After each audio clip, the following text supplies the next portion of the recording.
When you think about racial equality and civil rights, which political party comes to mind?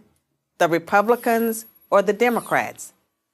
Most people would probably say the Democrats, but this answer is incorrect. Since its founding in 1829, the Democratic Party has fought against every major civil rights initiative and has a long history of discrimination. The Democratic Party defended slavery, started the Civil War, opposed Reconstruction, founded the Ku Klux Klan, imposed segregation, perpetrated lynchings, and fought against the Civil Rights Acts of the 1950s and 1960s. In contrast, the Republican Party was founded in 1854 as an anti-slavery party. Its mission was to stop the spread of slavery into the new Western territories with the aim of abolishing it entirely. This effort, however, was dealt a major blow by the Supreme Court in the 1857 case Dred Scott versus Sandford. The court ruled that slaves aren't citizens, they're property. The 7 justices who voted in favor of slavery, all Democrats. The 2 justices who dissented, both Republicans. The slavery question was, of course, ultimately resolved by a bloody civil war.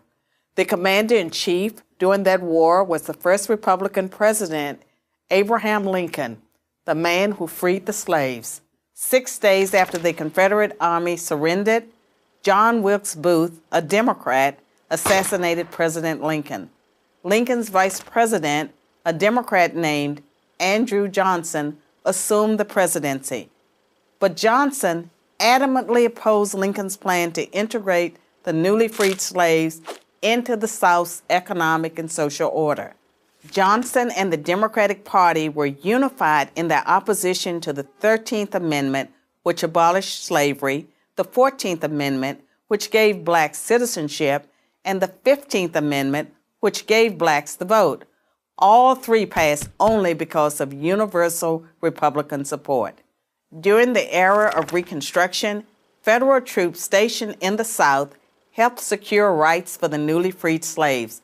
Hundreds of black men were elected to Southern state legislatures as Republicans, and 22 black Republicans served in the U.S. Congress by 1900. The Democrats did not elect a black man to Congress until 1935. But after Reconstruction ended, when the federal troops went home, Democrats roared back into power in the South. They quickly reestablished white supremacy across the region with measures like black codes, laws that restricted the ability of blacks to own property and run businesses, and they imposed poll taxes and literacy tests used to subvert black citizens' right to vote. And how was all of this enforced? By terror, much of it instigated by the Ku Klux Klan, founded by a Democrat, Nathan Bedford Forrest. As historian Eric Foner, himself a Democrat, notes, in effect, the Klan was a military force serving the interests of the Democratic Party.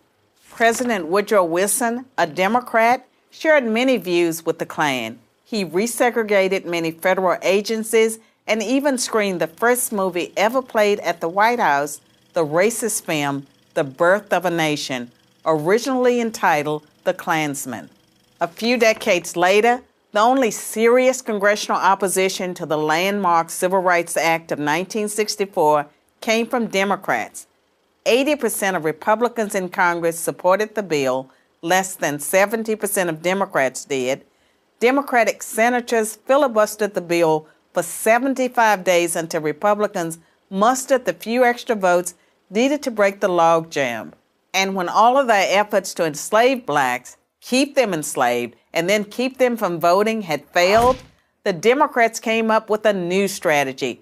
If black people are going to vote, they might as well vote for Democrats, as President Lyndon Johnson was purported to have said about the Civil Rights Act.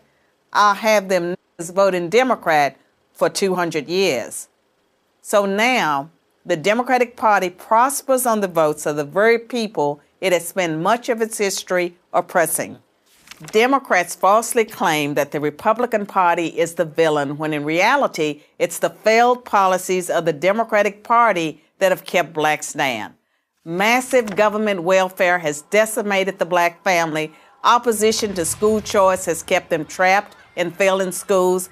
Politically correct policing has left black neighborhoods defenseless against violent crime. So when you think about racial equality and civil rights, which political party should come to mind? I'm Carol Swain, professor of political science and law at Vanderbilt University for Prager University. Thanks for watching. To keep our videos free, click here.